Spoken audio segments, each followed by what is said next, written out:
જે રીતે પાર તાપી નર્મદા રિવર લિંક માટે જુઠ્ઠાલાલ જૂઠી વાતો બનાવી રહ્યા છે, એ જોઈને એવું લાગે છે કે ખરેખર આદિવાસી સમાજ સાથે ભારતીય જનતા પાર્ટી કોઈ એની લાગણી સાથે રમત રમી રહી હોય એવું લાગે છે. એનું કારણ મુખ્ય છે કે તમે ઘટનાક્રમ જુઓ.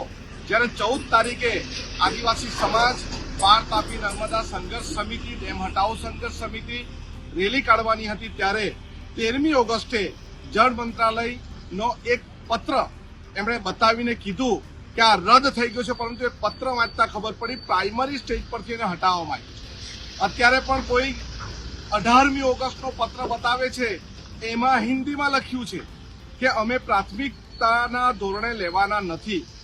અને અમે જ્યારે વિધાનસભામાં એના વિશેની પ્રશ્નોત્તરી કરી, એમાં સ્પષ્ટપણે ઉલ્લેખ છે કે 2023માં મુખ્યમંત્રીએ પત્ર લખ્યો છે કેન્દ્ર સરકારમાં કે આ પાર તાપી નર્મદા રિવર લિંક પ્રોજેક્ટનો MOU રદ કરવા માટેનો પત્ર લખ્યો છે. નથી કે ડેમ પ્રોજેક્ટ રદ કર્યો, નર્મદા પાર Tapi Narmada river link project આખો પ્રોજેક્ટ રદ કર્યો.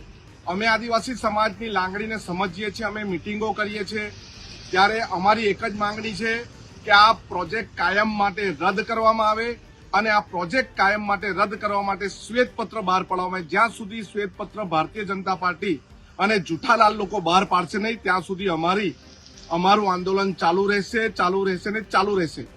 જય જોહાર. જય આદિવાસી જોહાર. બારકુભાઈ રાઉત, પાર તાપી પ્રમુખ. મિત્રો, દમણ સેમ સંઘર્ષ સમિતિના પ્રમુખ મંત્રીઓ હતા, તમામને મારી આહવાન છે કે ગઈકાલે જે 18 ઓગસ્ટનો પત્ર જાહેર કર્યો છે જુઠ્ઠાલાલ લોકોએ, એમાં કોઈ આપણે ભ્રમિત થવાનું નથી, કારણ કે આપણી આગળની લડાઈ છે. આવા નજીવા પત્રોથી અને આ MOU લખીને એના પર આપણે કોઈ વિશ્વાસ નથી. આપણને શ્વેતપત્ર આપે, જ્યાં સુધી શ્વેતપત્ર નહીં આપે ત્યાં સુધી આપણી લડાઈ ચાલુ રહેશે અને લડાઈ ચાલુ રહેવાનું છે. હજુ પણ અમારી લડાઈ અને સંઘર્ષ યાત્રા ચાલુ રહેશે.